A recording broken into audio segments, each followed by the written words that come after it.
If you can no longer hear the sound of YouTube video through Bluetooth speaker, then let us see how to fix the issue. Now the first thing that you have to do is you have to check the volume on your phone. Make sure that the volume is loud enough.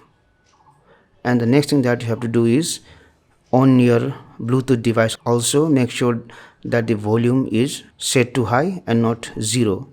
After that, the other thing that you can do is you can go to settings, you can go to connections, go to Bluetooth. So this is the Bluetooth device which is connected right now.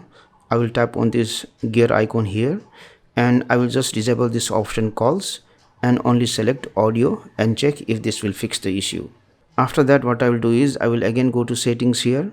I will again go to sounds and vibration, go to advanced sound settings, go to separate app sounds, and I will go to app and make sure that I have not selected YouTube.